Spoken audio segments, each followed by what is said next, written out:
Golf is a great sport to get out there with your friends, enjoy some nice weather like this we have here today, and to stay active no matter what age. There's no age limit to golf.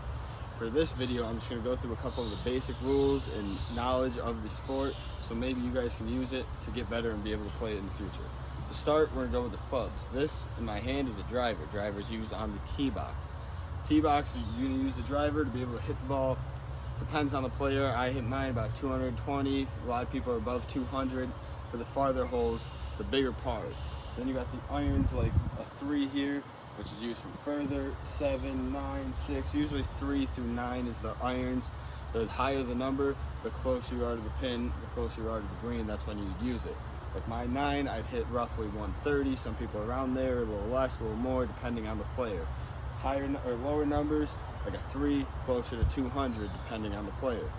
Then, when you get up there, you're going to look at the par on each hole. Par being the amount of shots that golf course is expecting you to get the ball in the hole on that specific hole. There's a par 3, par 4, and par 5.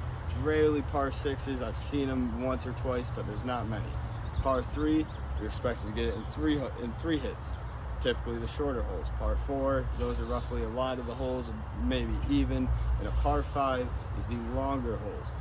When you get the ball in on 5 shots on a par 5, that's called a par. You get it 1 under, it's a birdie. 2 under, eagle. And then you go the other way. If you get above on a par 5, you hit it in 6 shots, that's a bogey. And so on and so forth. Double bogey, triple bogey, all the way up. Typically you stop at a certain point if you're hitting it too many times.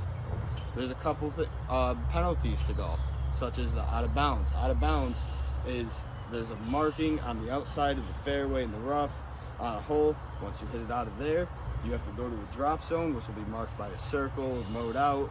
It'll have a stake in it with telling you where to drop it. You get a ball, hold it about knees length up from the ground, and drop it in that circle. Hopefully it stays there, hit it just outside of it. Same thing is for water on a hole. If you hit the ball in the water, there'll be another drop zone. You drop the ball there, and you continue to play. On both of those hits, you add a stroke to your score after you hit the ball. So if I hit my drive, boom, and it goes in the water, I'll go drop it in the drop zone. Instead of being on my 2nd shot, I will be on my 3rd shot. And when you get up to the green, eventually, hopefully, you'll start using the putter. Putters are mainly used on the green, and that's to finish the hole. There's a couple etiquette rules and just having respect for the game on the course to remember when you go out there.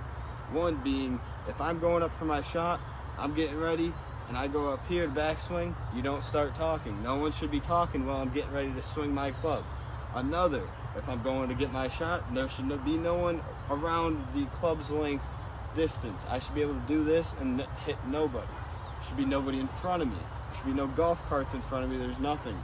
Everybody should be behind, quiet, respecting the shot, respecting the game. Another part of respecting the game is when you pull out an iron and you hit your shot on a fairway, go up, hit it, boom, and you chunk it. You get a bunch of the grass to come up, you're looking at dirt. You go grab that chunk, put it back in, and you step on it. You step back into the ground.